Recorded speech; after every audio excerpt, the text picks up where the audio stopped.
Hello friends, this is Mahendra Sanghani and I'm welcoming all of you in the lecture of mathematics.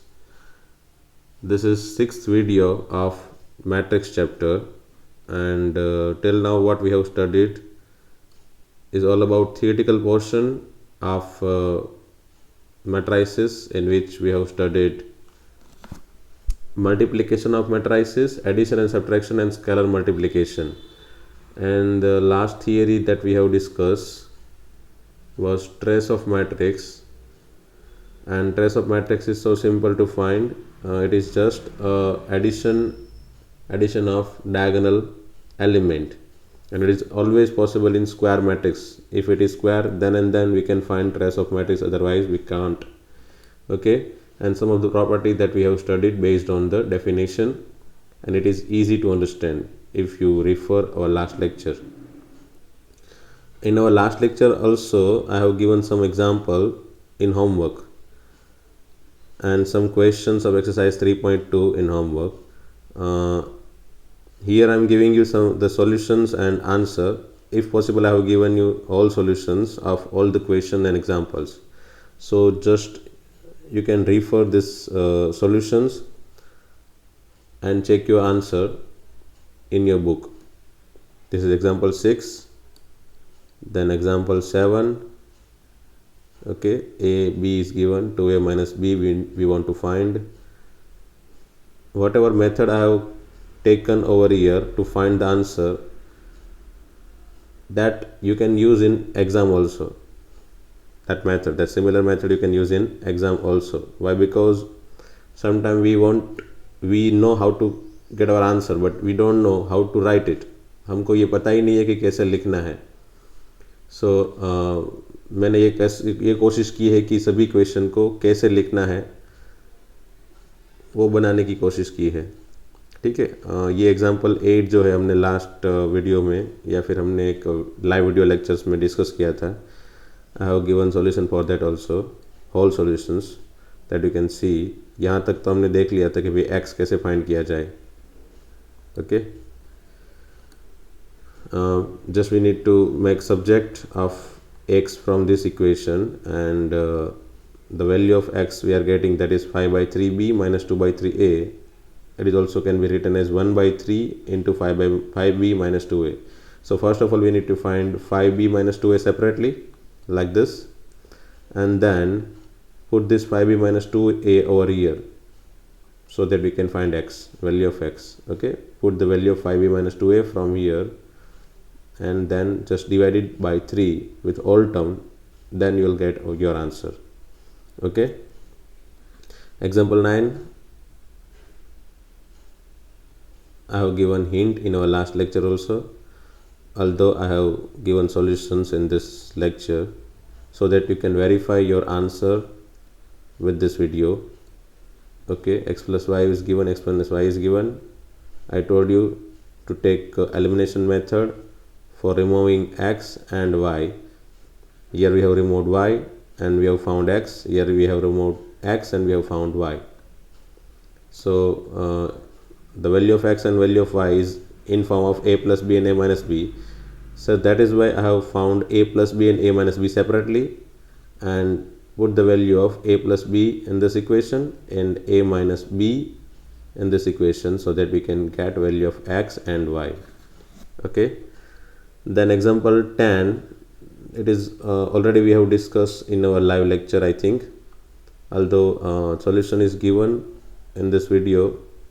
So if you can verify your solutions with me. Okay, example 11. मैंने last lecture में ये example 11 के बारे में ये बताया था कि इसको हम डिस्कस करेंगे वीडियो लेक्चर में हमारे. So let's discuss it first. What is this? Two farmers, Ramakishan, okay, Ramakishan and Guru Charan Singh. Okay, Ramakishan and Guru Charan Singh, both are farmers, cultivate only 3 varieties of rices. Okay, they are making 3 varieties of rices, 3 varieties. Okay, just make it note.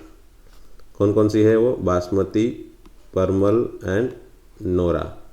So if possible just check this data with data in form of matrix. ये जो matrix के अंदर जो data दिया है उसके अंदर एक बार चेक करते जाओ कि वो उन लोग ने क्या क्या दिया है। सो बासमती, परमल एंड नोरा, ये तीनों जो वैरायटी है वो दोनों मैट्रिक्स के अंदर है, ठीक है। ये एक तरह का ऑब्जर्वेशन टेबल ही समझ लो इसको। And Ramkishan and Gurcharan Singh is also given as a name of farmers, ठीक है। Okay, now what they have given extra, the sale, what I can say, sale is given, this is what sale, तो यहाँ पे भी दिया है सेल, चलो ठीक है। Sale in this variety of the rice by both the farmers in the month of September and October. Okay, so ये सितंबर मंथ का सेल है और ये अक्टूबर मंथ का सेल है, ये दो ही चीज़ अलग है। ये सितंबर का सेल ए मैट्रिक्स में दिखाया है और अक्टूबर का सेल है वो बी मैट्रिक्स के अंदर दिखाया है, ठीक है। इट मीन्स कि ये जो भी डेटा इसमें लिखा है 3 लाइन में, वो सभी डेटा इसके अंदर मैट्रिक्स के अंदर है। कि भाई मैट्रिक्स ए में क्या है, तो बासमती, परमल एंड नोरा, जो ये 3 वैरायटी है, ये तीनों वैरायटी रामकृष्ण एंड गुरुचरण सिंह ने सेल की है सितंबर मंथ में। मतलब ऐसा समझ लो कि रामकृष्ण ने बासमती 10,000 रुपीज़, ओके 10,000 रुपीज़ की सेल की है सितंबर में, और आई कैन से रामकृष्ण ने नोरा 30,000 रुपीज़ की सेल की है सितंबर में। So I can just make interpretations of this matrix in a language like this, okay. So if you know how to interpret the matrix, then definitely you can understand the question what they have given. The first question is, find the combined sale in September and October for each farmer in each varieties. Okay, what we need to find is combined sale. Okay, once again matrix में क्या दिया है, तो matrix में sale amount दी है, ये जो भी है वो sale amount है। रामकृष्ण की sale amount इतनी है, मतलब समझ लो कि रामकृष्ण एक फार्मर है और उसने बासमती का प्रोडक्शन किया घर पे अपने फार्म पे, परमल का और नोरा का उसने प्रोडक्शन किया, कल्टीवेट की, ये तीनों की तीनों फूड, तीनों की तीनों राइस, एंड देन उसने इसको सेल किया सितंबर में। तो उसको 10,000 बासमती से मिले, 20,000 परमल से मिले एंड नोरा से 30,000 मिले, ओके। एंड गुरुचरण सिंह को ये 3 अमाउंट सितंबर में मिले, 50,000 from Basmati he has got, 30,000 from Parmal he has got and 10,000 from Nora he has got, okay. Now what I need to understand here, the question is find the combined sale in September and October for each farmer in each varieties। मतलब each farmer मतलब दोनों farmer की सभी varieties का total combined sale सितंबर and अक्टूबर का चाहिए। मतलब सितंबर एंड अक्टूबर का टोटल कितना सेल उसको मिला, वो भी दोनों फार्मर का और तीनों की तीनों वेराइटी का। It means what I need to just add, मुझे बस इसको ऐड ही करना है ताकि मुझे जो भी आंसर मिले वो क्या मिलेगा देखते ही चलो। Let's add it.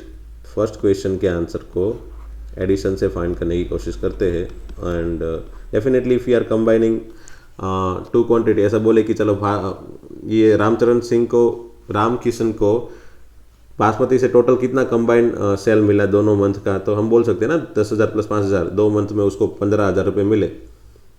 और रामकिशन को परमल से कितने मिले दोनों मंथ में, तो बोलेंगे ना 20,000 सितंबर में मिले, 10,000 अक्टूबर में मिले। इट मीन्स कि कंबाइनली दोनों मंथ का टोटल 30,000 उसको सेलिंग अमाउंट मिला। उसने 30,000 का सेल किया परमल से, एंड नोरा से उसने 30,000 प्लस 6,000, इट मीन्स 36,000 का सेल किया। So the answer of this question can be obtain only from the addition of 2 matrix. So here we need to understand what we need to do from the question. Question से हमको क्या find करना है वो question को समझ के ही बनाना पड़ेगा आंसर, ठीक है। सो यहाँ पे कंबाइंड सेल दिया है दोनों मंथ का, then always we need to add 2 matrix. तो यहाँ पे बोलेंगे ए एंड बी का एडिशन क्या होगा, 10,000 प्लस 5,000 15,000 15,000। देन परमल का production 20,000 plus 10,000 that is 30,000, okay हाँ। एंड नोरा का प्रोडक्शन है 30,000 प्लस 6,000 दैट इज 36,000। ये भाई ये जो रामचरण है रामकिशन उसको मिला, और गुरुचरण का कितना सेलिंग अमाउंट मिला combine 50 + 20 70,000, okay 30 + 10 that is 40,000, and 10,000 + 10,000 that is 20,000 amount Gurucharan Singh has got, or he has sold this much of amount from Basmati, Parmal and Nora. Clear? The first question is clear. The second one, find the decrease in sale from September to October.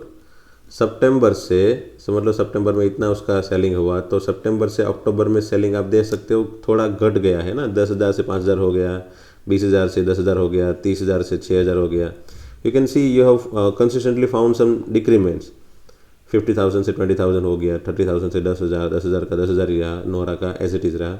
But we need to find total decrease, कितना decrease हुआ है. बराबर, सितंबर के महीने से अक्टूबर के महीने में जो भी डिक्रीमेंट हुआ वो कितना हुआ. It means what we need to see is decrement is difference. तो सितंबर का एंड अक्टूबर का obviously we need to find difference. Difference जो भी है वो difference obviously A minus B ही मिलेगा. ए का बी में से सब्ट्रैक्ट कर लो, 10,000 में से 5,000 सब्ट्रैक्ट कर लो, 5,000 का डिक्रीमेंट मिला. 20,000 में से 10,000 सब्ट्रैक्ट करोगे तो 10,000 जो मिला वही डिक्रीमेंट हुआ. 30,000 का 6,000 हो गया तो मतलब कितना हुआ 24,000 decrement. That is we have got from subtraction of this matrix. So finally if we subtract two matrix then we can get the answer of decrement. Clear? So to get the answer of decrement we just need to subtract it. 10,000 minus 5,000 that is 5,000. 20 minus 10 that is 10,000. 30 minus 6 that is 24,000. 50 minus 20 that is 30,000. 30 minus 10 that is 20,000, and 10 minus 10 that is 0. There is no decrement at all in this quantity. Okay, and the third one क्या लिखा है, if both farmer receive 2% profit. दोनों farmer अगर 2% का profit उसको मिल रहा है, दोनों फार्मर को इन ऑन ग्रोस सेल, जितना भी सेल है उसमें, मतलब उसको उसने समझ लो 100 रुपये का सेल किया तो उसको 2 रुपये से मिल जाएगा उसका 2%. ओके, तो compute the profit for each farmer and for each variety sold in October. Okay, just concentrate on October. It means कि we just need to focus on October only.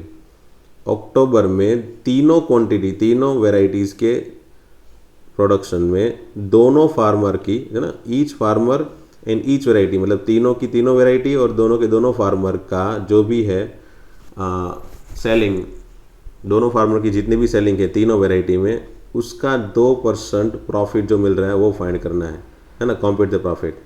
So it means what कि हमको ये जो भी है Ramakrishna and Gurcharan Singh उसका profit find करना है अक्टूबर में. और उन लोग ने क्या बोला है कि 2% प्रॉफिट है बस. तो इट मीन्स कि 2% of this amount for all the quantity, all the variety. 2% of the amount of 5,000, 2% amount of परमल 10,000, 2% from 6,000, 2% 20,000, 2% 10,000, 2% of 10,000. It means what कि here I need to use scalar multiplication. Here I need to use scalar multiplication, that is KA. K means here 2% है ना, 2%, sorry KA नहीं है, KB है ना. KB क्यों है? क्योंकि हमारा जो दूसरा मैट्रिक्स जो B है वो मैट्रिक्स का हमको प्रॉफिट फाइंड करना है. Okay, so 2% of B, it means 2% मतलब 0.02 इंटू B. B क्या है? तो B जो है वो 5,000, 5, 10, 6, 20, 10, 10, 5, 5, 10,000, 6,000 है ना, 5, 10, 6, 20, 10, 10, 20,000, 10,000 and 10,000. Sorry, one more. Okay, so I just need to multiply 0.02 for all the quantity. I can get 5 to the 10, है ना? Is it correct? 100, 5 to the 10 और 2 0 आएगा. 2 by 100, 100 में से 2 0 कैंसिल होके 100. 10,000 into 0.02, obviously 200. 6,000 में 120. Okay, 6 to the 12, 120. 2 to the 4, 40. 10,000 है, again 200 and 10,000 का 200. ठीक है, just multiply this quantity, you will get our answer. Okay, so this is what the answer of the question 3. Okay, so this question is we can say it is kind of difficult question, because just getting addition and subtraction is not the challenge over here. Here we need to understand the question, understand all data, and then after we can find whether we need to use addition, subtraction or multiplication of scalar quantity. ठीक है, यहाँ पे हमने जो भी theories में देखा था कि एल्जेब्रा ऑफ मैट्राइसिस में 4 तरह के एल्जेब्रा आते हैं. एक है एडिशन, एक है सब्ट्रैक्शन, एक है स्केलर मल्टीप्लिकेशन और एक है matrix multiplication. Here we have seen the example of pure example of addition of matrices, subtraction of matrices and scalar multiplication of matrices in practical world. Practical world में जो matrices का use है, उसका जो practical application है, उसका result हमने matrix में ये तीनों के तीनों addition, subtraction and scalar multiplication में देखा. ठीक है. Now example 12. Example 12 I already have given in homework. Although I have given you the solutions, you can see, you can check how I have multiplied two quantity. As you can see, the first row and first column, I'll get this 6 to the 12, 9 7 the 63. Then first row, second column, 6 6 the 36, 9 9 the 81. First row, third column. So just refer kind of matrix, kind of answer, and you will definitely you will find a hint if you do not have understanding about multiplication. अगर multiplication में थोड़ा बहुत again और ज़्यादा doubt है, you can refer again and again similar चीज़ों को एक हमेशा ही रिफ़र करते जाओ. Definitely at once you will find how to multiply. एक बार तो आपको पता चल ही जाएगा कि भाई कैसे मल्टीप्लाई करना है, कैसे सर हर बार फटाफट से ये मल्टीप्लिकेशन के टेबल बना लेते हैं. ठीक है. Example 13. Again I told you the hint in our last lecture, and the solutions I have given you. Just refer the solutions and check whether your answer is similar to this answer. Okay, and the method also you need to see how I have given the answer. मैंने कैसे answer बनाया है उसको एक बार देखो. The method you need to refer, and similar method you need to write in exam also. Okay, so this is what always मैं ये सभी लेक्चर में करूँगा कि रोज़ में थोड़ी बहुत थियरी वगैरह और 3-4 क्वेश्चंस मैं सॉल्व करवा के थोड़े क्वेश्चंस मैं होमवर्क में दूंगा. And at that same day you need to find the answer for those questions, and you need to verify those answer on next day. जितना होमवर्क मैं आपको दूंगा उतना होमवर्क मैं भी खुद करूँगा. जैसे मैंने ये सब होमवर्क खुद किया है, आप देख सकते हो, तो ये उतना ही होमवर्क मैं खुद करूँगा. एंड बस हम दोनों का होमवर्क मैच करेंगे, बस यही है एक चीज़ है. ऐसा नहीं है कि चलो आप लोग भी होमवर्क करेंगे, हम लोग भी होमवर्क करेंगे, सो दैट जो भी डिफ़िकल्टी आप लोग को हो सकती है हमको भी पता चले कि ये यहाँ पे डिफ़िकल्टी हो सकती है. जस्ट रिफर और concentrate on that place. Okay, so this is again solutions, reference solution for example 14. In yesterday we have, in our live lecture, I have given somewhat understanding about this note also. Well, again I am explaining this because maybe possible that in our live lecture you have not written anything in your book. आपने कोई भी चीज़ आपकी book में लिखी नहीं होगी about this note, so that ये video मैं इसलिए कवर कर रहा हूँ कि आप लोग उसको नोट के अंदर, आपकी बुक के अंदर, फेयर बुक में ये नोट भी लिख ले, उसके एग्जाम्पल भी लिख ले. ठीक है, फ्यूचर रेफरेंस के लिए. If A B and B A both are defined, अगर A B and B A दोनों डिफाइन है तो इन जनरल हम क्या बोलेंगे, A B is not equal to B A. In general A B हमेशा ही बी ए के इक्वल हो ऐसा ज़रूरी नहीं है, वो हमेशा ही ऑलमोस्ट 99% तो वो इक्वल नहीं होते। जैसे यहाँ पे एक एग्जांपल दिया है, ए बी है एंड बी ए है, आपने ए एंड बी के मैट्रिक्स का मल्टीप्लिकेशन देखा, ए बी का आंसर ये है और बी ए का आंसर ये है। As you can see A B and B A both are not equal. See A B and B A both are defined as we have found. See A B and B A दोनों define है, but दोनों के answer equal नहीं है। In general it is not equal, but in first case अगर वो equal है, तो अगर A B equal to B A है तो हम क्या बोलेंगे, हम बोल सकते हैं कि भाई A and B are commute. Okay, A and B are commute of each other, दोनों कॉम्यूट एक दूसरे को कर रहे हैं, मतलब ए बी का multiplication equal to B A का multiplication. May be this kind of things can be asked in ZEE also. They want many calculation method, calculative method, उन लोग के पास बहुत सारी कैलकुलेशन मेथड के एग्जांपल बनाने की पॉसिबिलिटी है। तो वो कभी कभी ए बी की जगह बी ए कहीं पे कैलकुलेशन में यूज़ करना चाहते हैं। इस तरह से अगर कोई कैलकुलेशन में ए बी की जगह बी ए यूज़ करोगे, then calculation become somewhat easier, बराबर। तो वो बी ए डायरेक्टली नहीं देंगे, वो क्वेश्चंस के अंदर कहीं पे ए बी आए ऐसी चीज़ प्रोड्यूस करेंगे, और क्वेश्चन के अंदर उन लोग ने पहले से ही लिख दिया होगा कि भाई ए बी कॉम्यूट कर रहा है। तो हमको वहाँ पे क्या देखना है, क्या सोचना है कि ए बी अगर कॉम्यूट कर रहा है तो A B and B A दोनों सेम है। जहाँ जहाँ पे ए बी है वहाँ पे मैं बी ए रख सकता हूँ, जहाँ जहाँ पे बी ए है वहाँ पे मैं ए बी रख सकता हूँ।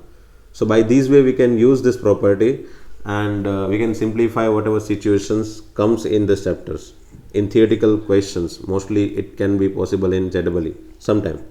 Okay, so if AB equal to BA, then definitely matrices are commute. Just want to give one example for that also.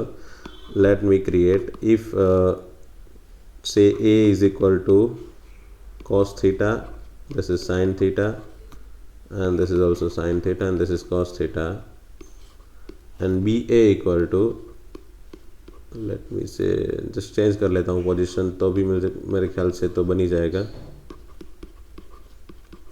ये एक तरह के दो मैट्रिक्स जो ए बी बने, let me find A B for this. तो क्या बनेगा, ए एंड बी का multiplication, first row first column cos into cos cos square plus sine into sine sine square. Okay, then cos into first row second column cos into sine, that is sine theta cos theta, plus again second and second element का sine theta cos theta. ठीक है, again sine into cos plus cos into sine, that is again similar, again sine square plus cos square. Okay, so what here, what is the answer we have got here? 1,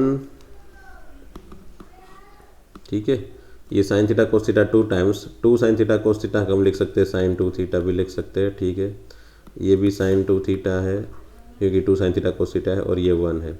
so this is what the answer of A B. But if you find the answer of B A, अगर हम B ए find करें तो क्या होगा, let मी check.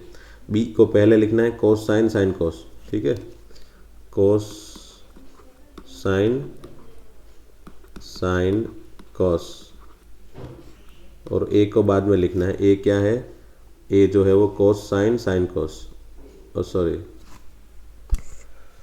मैंने दोनों को similar दे दिया है ना, कोई बात नहीं, चलो लेट मी चेंज समवट। अगर दोनों सिमिलर है तो definitely A B equal to B ही होगा। Let me change, this is sine theta, this is cos theta, this is cos theta, and this is sin theta. Now if I will multiply sin into cos, so I would get answer, मुझे थोड़ा अलग answer मिलेगा,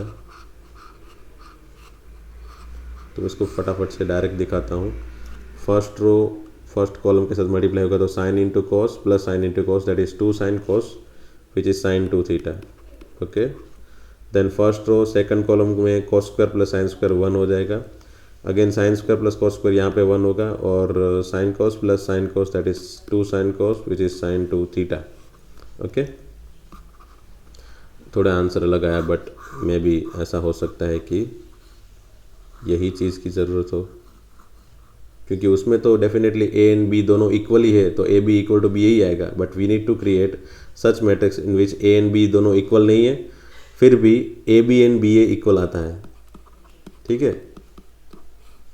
क्योंकि अगर ए and B equal है मतलब ए ए equal to, तो obviously ए ही आएगा ना, क्योंकि ए इक्वल टू तो बी है। तो अगर ए इक्वल टू बी है तो ए बी की जगह मैं क्या लिख सकता हूँ, सॉरी, अगर ए इक्वल टू बी है तो मैं ए बी की जगह मैं लिख सकता हूँ ना, ए बी की जगह मैं लिख सकता हूँ ए, डेफिनेटली। तो ये बन जाएगा ए ए, है ना, और ए ए जो है उसको, ये वाले को, ये ए को मैं बी लिख दूँ तो ये बी ए हो गया। So A B equal to B है, डेफिनेटली ये तो हो सकता है ना, अगर ए इक्वल टू बी है तो ईजिली। सो ऐसी चीज़ मैं ले रहा हूँ जिसमें ए एंड बी इक्वल नहीं है, फिर भी A B equal to B A आ जाए। चलो बी ए फाइंड करने के लिए मैंने पहले बी लिखा है, sine cos sine, and here I got cos sine cos, ठीक है। So what I would got, sign cos plus sine cos, that is 2 sin cos which is sin to theta, sin square plus cos square which is 1, yes, cos square plus sin square which is 1, yes, again cos sin plus sin cos, that is sin to theta. So here you can see a b and b a दोनों equal है। वैसे बहुत ही मुश्किल होती है ऐसे matrix create करने में जिसमें A B and B A दोनों सिमिलर आ जाए। बहुत सारी पॉसिबिलिटी सोचनी पड़ती है कि चलो ए एंड बी में इस तरह का कोई नंबर रखो या फिर इस तरह की कोई फंक्शन रखो ताकि A B and B A similar आ जाए। आपको ट्रायल एंड एरर, आपको बार बार एज्यूम, अलग अलग तरह की वैल्यू या फिर कुछ भी एज्यूम करने पड़ते हैं।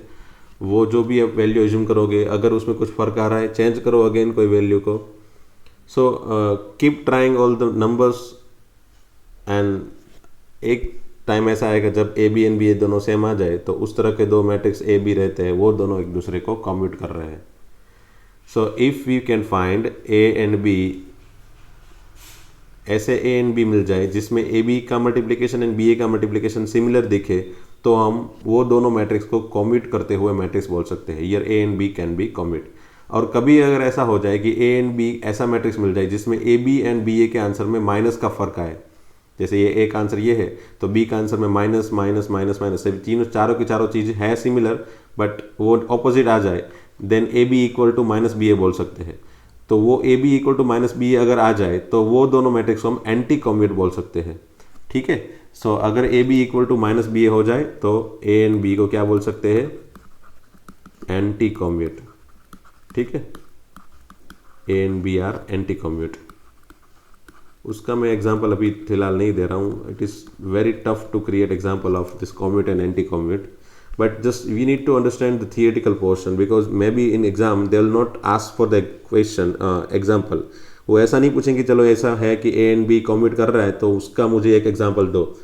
That kind of question never ask in NCERT और इन जेडबलई डेफिनेटली।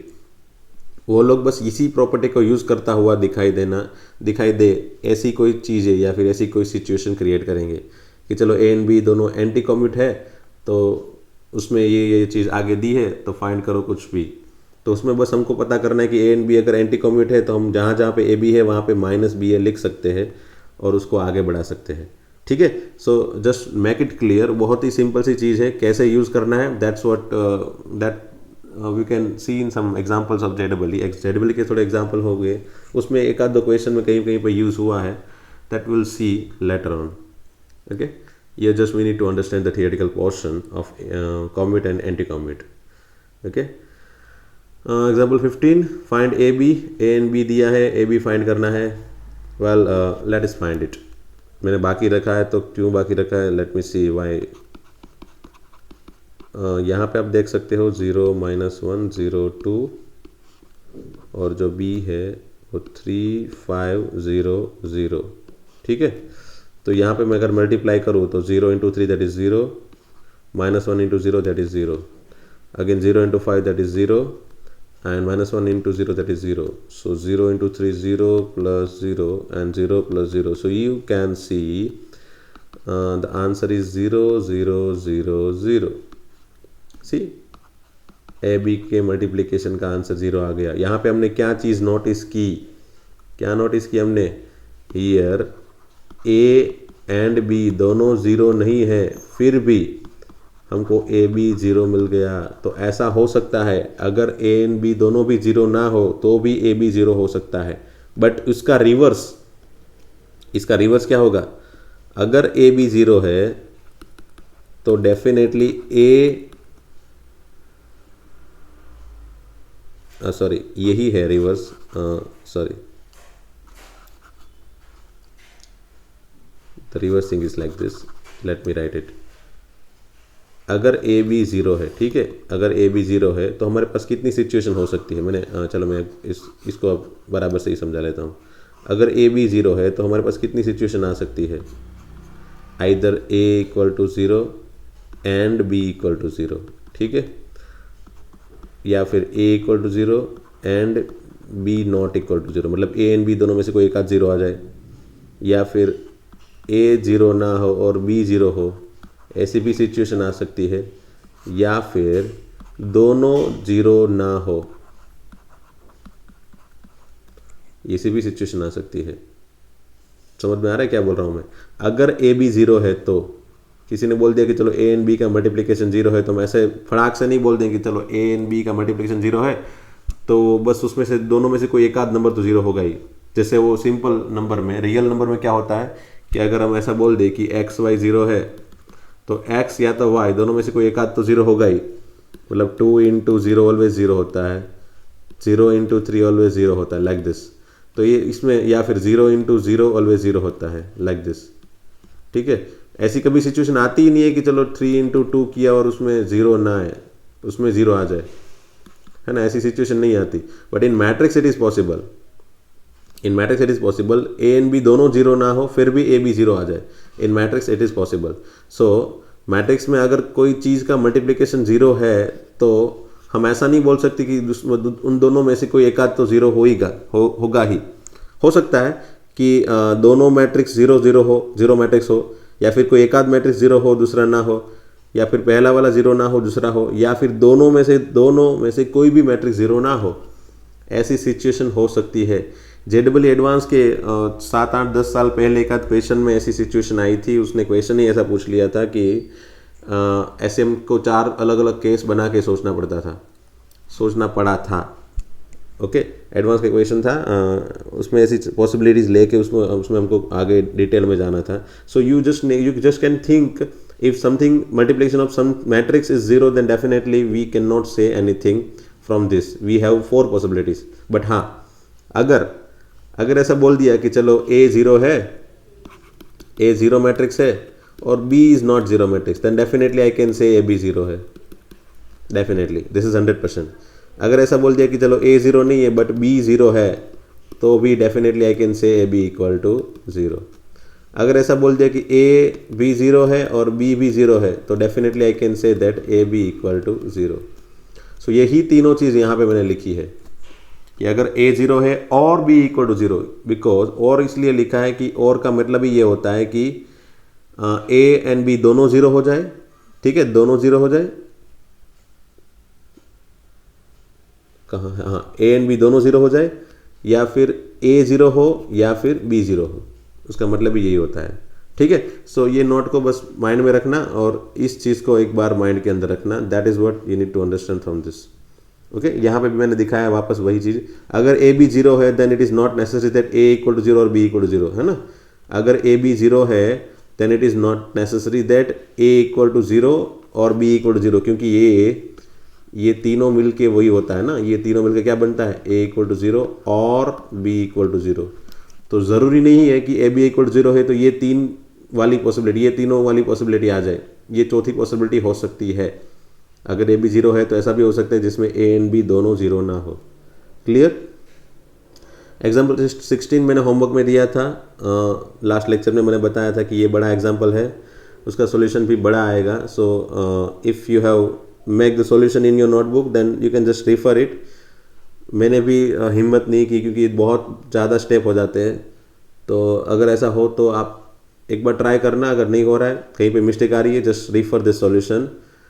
ओके, वैसे है सिंपल सा, बस और कुछ करना ही नहीं है। 20 ए जैसे ए बी फाइंड किया, उसके बाद ए बी के फाइंड करने के बाद जो भी आंसर है उसको सी से मल्टीप्लाई किया, then whatever answer we have got here उसको हमने बोल दिया ए बी इंटू सी। फिर हमने बी सी फाइंड किया, जैसे पहले बी एंड सी का मल्टीप्लिकेशन किया, वो आंसर ये मिला।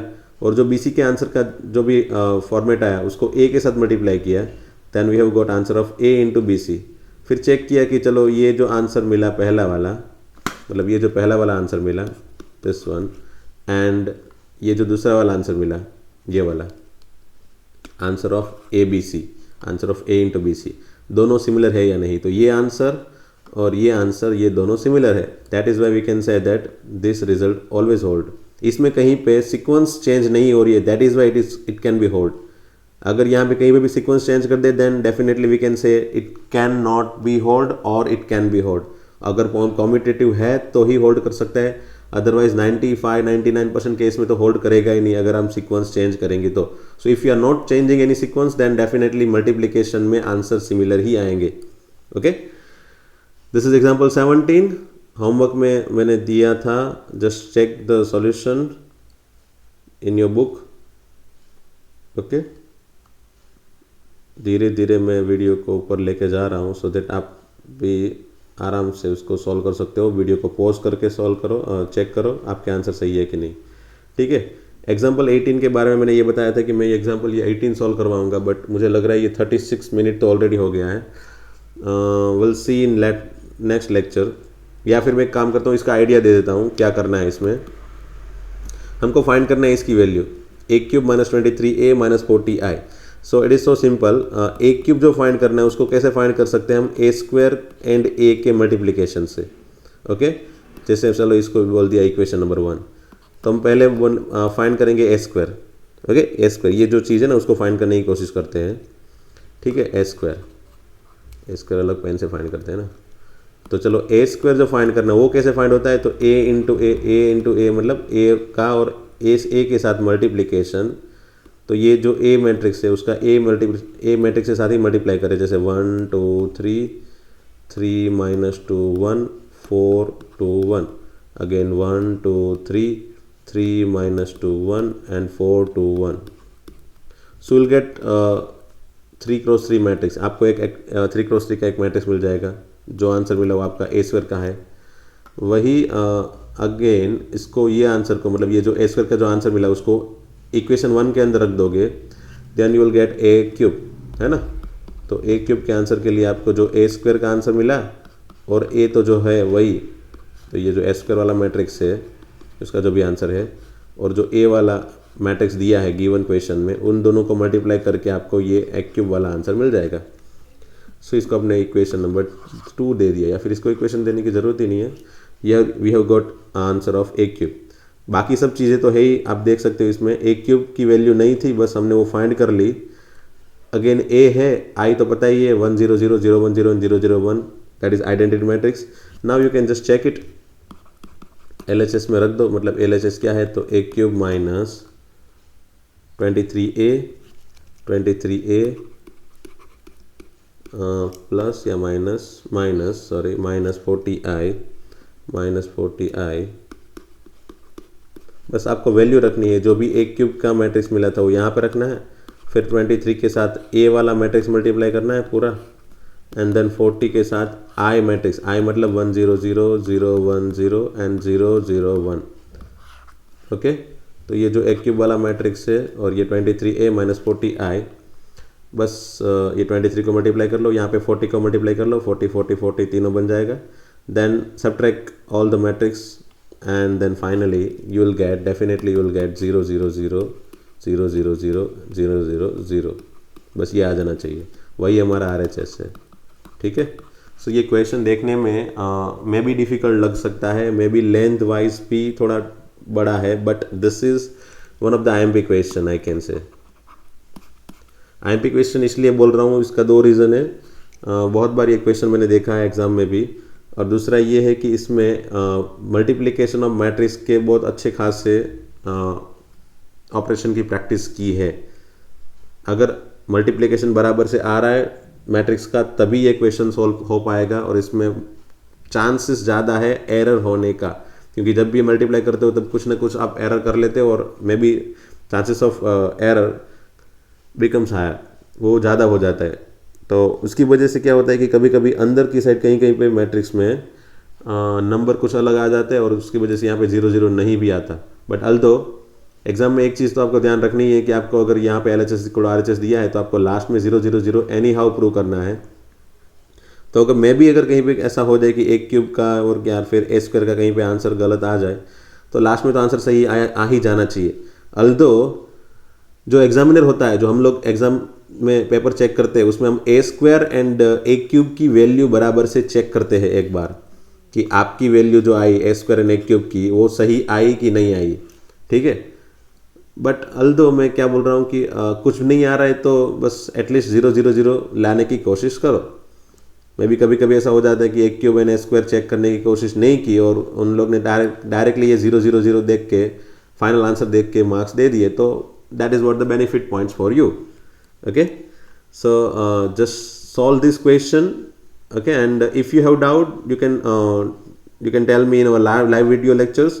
अगर आपको डाउट आ रहे हैं तो मुझे लाइव वीडियो लेक्चर में, आज शाम के लेक्चर में मुझे बोल देना, तो मैं नेक्स्ट लेक्चर में इसको सॉल्व करके दे दूंगा या फिर इसका सेपरेटली छोटा सा वीडियो बना के आपको व्हाट्सअप में भेज दूंगा। चलो ये एग्जाम्पल 18 है, इसको ऐसे सॉल्व किया जाता है, 5-10 मिनट का वीडियो बना दूंगा स्पेशली, अगर सॉल्व नहीं हो पा रहा है तो, ठीक है। देन सी एग्जाम्पल 19, बस ये एक आध दो क्वेश्चन देख लेने, बाकी तो मैंने जो होमवर्क में दिया था उसका सॉल्यूशन दिया है। In a legislative assembly election a political group had a public relations firm to promote its candidate in 3 ways, okay, telephone, household and letters। तो क्या लिखा है, लेजिस्लेटिव इलेक्शन, एक इलेक्शन है, इलेक्शन असेंबली में a political group had a public relations firm to promote its candidate to 3 way। वो लोग कुछ प्रमोशन कर रहे हैं और 3 वे से कर रहे हैं। 3 वे कौन कौन से हैं, एक टेलीफोन कर रहे हैं या फिर हाउस कॉल कर रहे हैं या फिर लेटर भेज रहे हैं, ठीक है। मतलब पब्लिसिटी के लिए वो लोग टेलीफोन कर रहे हैं या फिर उसको घर घर पे मतलब हाउस कॉल कर रहे हैं या फिर मतलब हाउस कॉल मतलब घर घर पे जा रहे होंगे, ऐसा कुछ होगा, या फिर लेटर भेज रहे हैं वो लोग। And the cost per contact in paisa is given in matrix A. तो मतलब ये मैट्रिक्स जो ए है उसमें क्या दिया है, कॉस्टिंग दी है। अगर टेलीफोन कर रहा है कोई बंदा, मतलब जो पॉलिटिकल पार्टी है वो अगर घर घर पे सभी को अगर टेलीफोन कर रहा है तो वो 40 पैसा कॉस्ट लग रही है। अगर हाउस कॉल मतलब घर घर पे डायरेक्ट विजिट कर रहे होंगे, मे भी ऐसा कुछ होगा, तो 100 पैसा कॉस्ट लग रही होगी और लेटर भेजने की 50 पैसा कॉस्ट लग रही है। So this is what the cost amount from all this 3 media, क्योंकि ये तीनों मीडिया में इतने इतने कॉस्ट हो रहे हैं, बस इसको ऐसे हमको समझना है।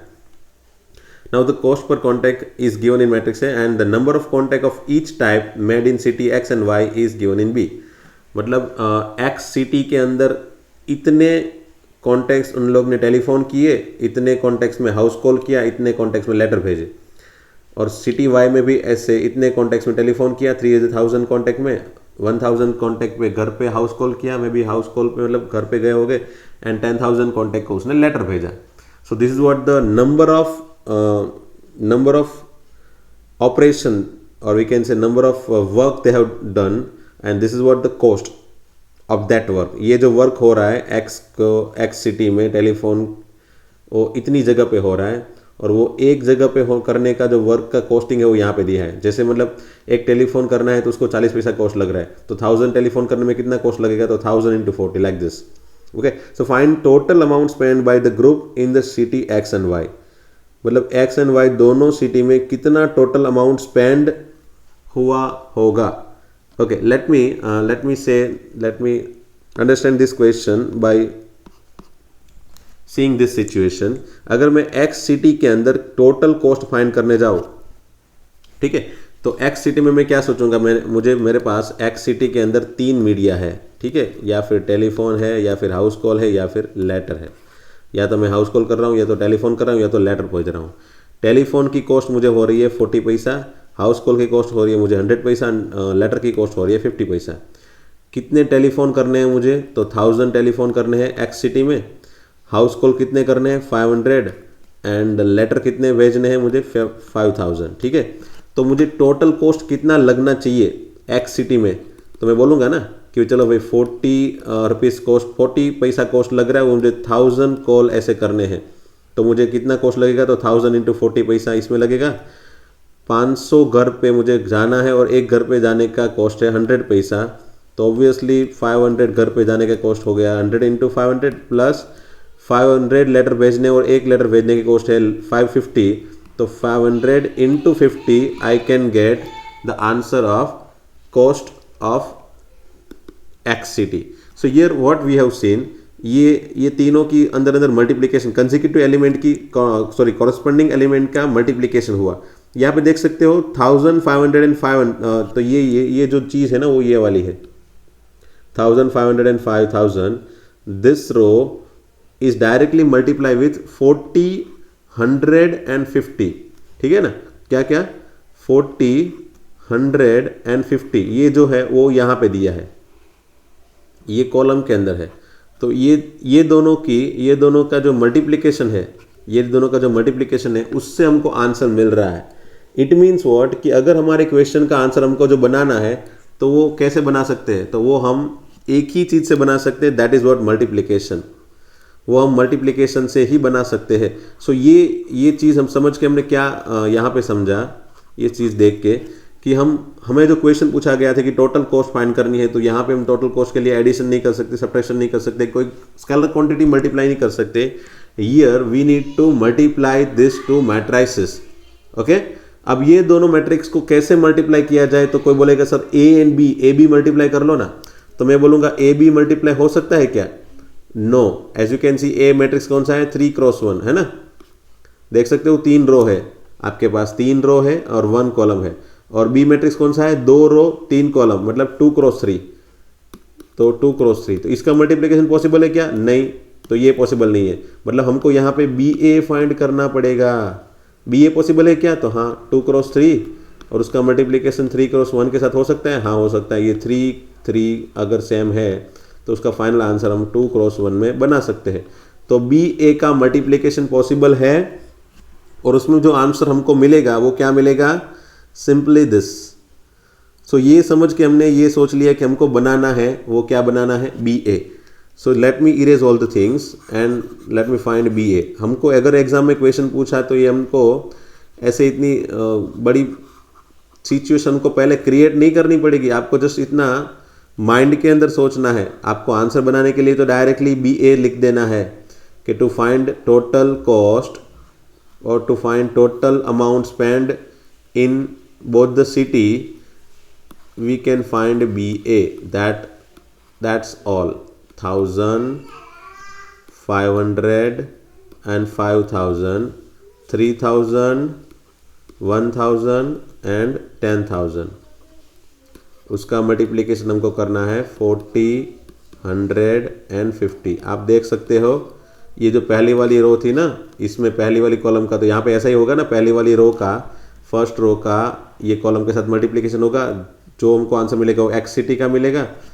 एंड दूसरी वाली रो का पहली कॉलम से अगर मल्टीप्लाई करेंगे तो उनको आंसर मिलेगा वो किसका मिलेगा, वाई सिटी का मिलेगा। ठीक है, so let me multiply this 1000 into 40 plus 500 into 100 plus 5000 into 50। This is what answer of X है ना, एक्स सिटी का आंसर ये है। And 3000 into 40 plus 1000 into 100 plus 10000 into 50, that is the answer of city Y. Okay, so final answer would be क्या मिलेगा, ये 40,000 plus 50,000 plus I think 25,000 है ना, सॉरी ये कितना हो जाएगा, 25 और 000 3 बार, यहाँ पे 5 और 000 4 बार, सो ओके 25,000 सॉरी 25, मतलब तो मेरे ख्याल से ये 25,000 4 बार अगर हो गया तो ये हो गया 2,50,000 है ना, ये तो बहुत बड़ी कॉस्ट हो गई भाई। ओके, सो 2,05,000 प्लस 50,000 प्लस 40,000 कितना होगा, 2,05,000 sorry 20 2,50,000 plus 50,000 plus 40,000, 90,000. So I think it become 3,15,000. If I'm not wrong, I think we have got. Sorry, it is 3,45,000. ठीक है, okay. And if it is 12,000. I'm sorry. Let me क्योंकि इसमें में भी error होने के चांसेस है. Let me write down, क्योंकि 0 का काउंट डाउन का भी ऐसा होगा कि रॉन्ग भी हो सकता है. 40,000 4 0 प्लस 5 अगेन 4 0 प्लस 25 अगेन 4 0 1 2 3 4. ठीक है, यहाँ पे 4 12 अगेन 1 2 3 4 4 0 और 1 के बाद 1 2 3 4 5 0 है यहाँ पे. सी देखो, ऐसी मिस्टेक कभी आ जाती है. 5 उसके बाद 1 2 3 4 5, यहाँ पे भी 5 0 है. 1 2 3 4 5 0. ठीक है. So what I get answer as an answer, ये बन गया मुझे 2,50,000, ये 50,000 और ये 40,000. मतलब ये हो गया 90. Okay, so it is 3,40,000. I must say it is 3,40,000. This is 5 lakh, this is 1 lakh, and this is 12,000. So it is 6,12,000. Okay, so this is what the answer of this question. If any error would be there, तो अगर वो error है तो आप देख लेना कि उसको error में कैसे. आपकी बुक में जाके देख लो. एक मिनट, बुक में देख ही लेता हूँ. चलो,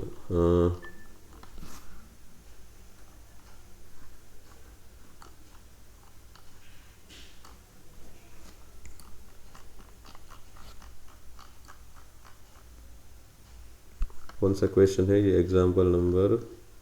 ठीक है, इसका आंसर क्या है? Okay, 3,40,000 and 7,20,000. सी, मैंने बोला था ना इसमें एरर. हाँ 6. अच्छा, ओके, एक छोटी सी मिस्टेक हो गई. इट इज ये कहाँ पे है?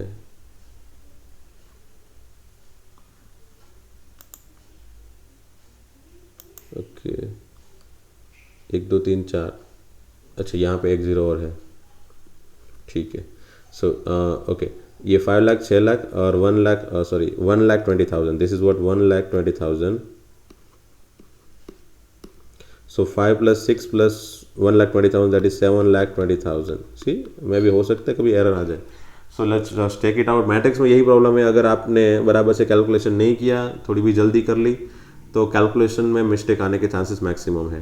Okay, although I have tried my best to solve this all questions. Exercise 3.2 के मैंने 11 क्वेश्चन आपको होमवर्क में दिए थे. क्वेश्चन 1 से मैं यहाँ पे आपको सॉल्यूशंस धीरे धीरे ऊपर घुमाते जा रहा हूँ. Just check it out. आपके आंसर एक बार उसमें देख लो, और वो भी देखना है कि मैंने कैसे आंसर बनाया है. ठीक है, आप पॉज करते जाओ और आंसर वेरीफाई करते जाओ. ठीक है, ये क्वेश्चन 4 है. उसका पहला क्वेश्चन दूसरा क्वेश्चन नहीं है, लेकिन ये पहला है, ये दूसरा है, और ये वेरीफाई करना है लास्ट में. तो A + B, B - C and then verification. 5th question A and B दिया है. 3A - 5B कैसे फाइंड करना है? डायरेक्ट इसको 3 से मल्टीप्लाई कर लिया, इसको 5 के साथ मल्टीप्लाई कर लिया, उन दोनों के आंसर को डायरेक्ट सब्ट्रैक्ट कर लिया मैंने. ठीक है, इसको सिंप्लीफाई करना है. इस cos को मल्टीप्लाई कर लिया अंदर, इस साइन को अंदर मल्टीप्लाई कर लिया. Then I have add this, what I got is an answer. Then find x and y if this one. ये तो हमने एग्जांपल में देखा था. फिर भी यहाँ पे जो मैंने दिखाया ना, ये चीज़ को आप बराबर से देखना. मैंने ये वाले क्वेश्चंस को एग्जैक्टली कैसे सॉल्व करना है एग्जाम में, वही मेथड दिखाई है कि चलो लेट x + y = a ऐसा एज्यूम कर लो, x - y = b ऐसा एज्यूम कर लो. Then now x + y and x - y को एलिमिनेशन मेथड से x को फाइंड करो.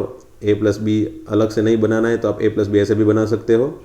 बड़ा वाला करली ब्रैकेट ले लो, उसके अंदर a + b लिख लो. वो a + b का आंसर बना के उसको 2 से डिवाइड करो तो you will find x. Similarly x and y का अगेन जो भी दोनों x + y x - y जो है उसका सब्ट्रैक्शन करके y को सब्जेक्ट बनाओ.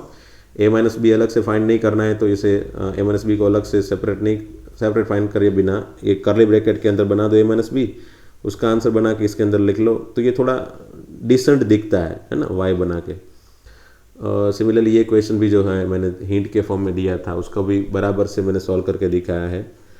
कैसे हमको 2 से 3 से मल्टीप्लाई करना है, फिर सब्ट्रैक्ट करना है, फिर x फाइंड करना है, 3b - 2a भी अंदर ही फाइंड कर लेना है, सेपरेट फाइंड नहीं करना है। तो उसके सिंपल कैलकुलेशन के बाद अगर x मिलता है तो similarly for y I have given the procedure and here 3a - 2b को मैंने जैसे यहाँ पे बनाया है इसका आंसर, वैसे अलग से सेपरेटली इसका कैलकुलेशन नहीं दिखाया है।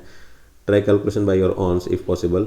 बहुत ही सिंपल सा कैलकुलेशन है। a को 3 से मल्टीप्लाई कर लो, b को 2 से मल्टीप्लाई करके उसका सब्ट्रैक्शन करके जो भी आंसर आए वो यहाँ पे आएगा, उसका 5 के साथ डिवीजन करके।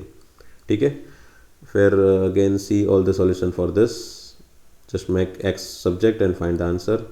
इसमें एडिशन करके मल्टीप्लिकेशन करके बस सामने सामने कंपेयर करना है, x एंड y की वैल्यू मिल जाएगी।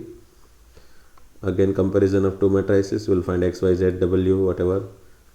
एडिशन करके सब सामने कंपेयर कर लो, यहाँ पे 2 इक्वेशन मिलेंगे और दोनों को एलिमिनेशन मेथड से सॉल्व करो, you will find value of x and y both. So till exam question 11 मैंने जो कल आपको बताया था, क्वेश्चन 11 तक आपको कंपलसरी कंप्लीट करके रखना है। और मैंने चलो आपको एक थोड़े बहुत क्वेश्चन होमवर्क पे दे देता हूँ। Question 12 then okay question 12 homework में रखो। देन क्वेश्चन 14, क्योंकि आपको ये सब हो सकता है, LHS सॉल्व करो, RHS सॉल्व करो। ये भी पूरा मतलब ये पूरा क्वेश्चन, ये फर्स्ट एंड सेकंड दोनों इसमें। देन ये भी अपने एग्जांपल में हमने देखा था a² कैसे फाइंड करना है ना। a² फाइंड करने के लिए a मैट्रिक्स का a मैट्रिक्स के साथ ही मल्टीप्लिकेशन करना है। दोनों मैट्रिक्स बाजू बाजू में लिख लो, मल्टीप्लाई कर लो, ओके। और इसको यहाँ पर रख के, और a तो है ही, उसको यहाँ पर रख के ये पूरी क्वांटिटी हमको फाइंड करनी है। ठीक है, so example question 15 is again simple and important. See मैंने बताया था वहाँ पे तो a³ था, ये a² है, तो a² है तो मतलब ये थोड़ा छोटा होगा, तो इट मीन्स कि ये 2 मार्क्स 3 मार्क्स में पूछा जा सकता है। वो a³ वाला 3 या 4 मार्क्स में पूछा जा सकता है। So depends on length they can ask, but it is important question, okay. जैसे ये वाला वही a³ वाला a² वाला। So if possible try and solve this question as it is important, and I'm giving you this question in homework. Why? Because the procedure is similar, as you can easily find the multiplication of matrix A and A, that is what a², again you will multiply with A, that is what a³। Procedure बराबर से मैंने बता दी है ये video में, just एक बार check करके देखो, हो ही जाएगा। It is not that tough, okay. इसमें भी आप इसके अंदर वैल्यू रख लेना, a² की फाइंड करके इसके अंदर रखो, a की फाइंड करके यहाँ पर रखो, i तो है ही, जस्ट सामने सामने कंपेयर कर लो। Definitely you can easily find the value of k। This is also in homework and it can be also ask in exam. ये भी एग्जाम में पूछे जा सकता है, ऐसा क्वेश्चन है 2 मार्क्स में। ये मैं करवाऊँगा, चलो क्वेश्चन 18 मत करना, क्वेश्चन 19 20 ये सब क्वेश्चन मैं करवा लूँगा। चलो सो आगे के क्वेश्चन मैं करवा लूँगा। ऐसा है तो ये क्वेश्चन 21 एंड चलो क्वेश्चन 21 22 मैं ही करवा लूँगा। चलो सो आप बस यहाँ तक ख़त्म कर लेना, यहाँ तक 17 तक आज के दिन में, okay. Very very thank you friends.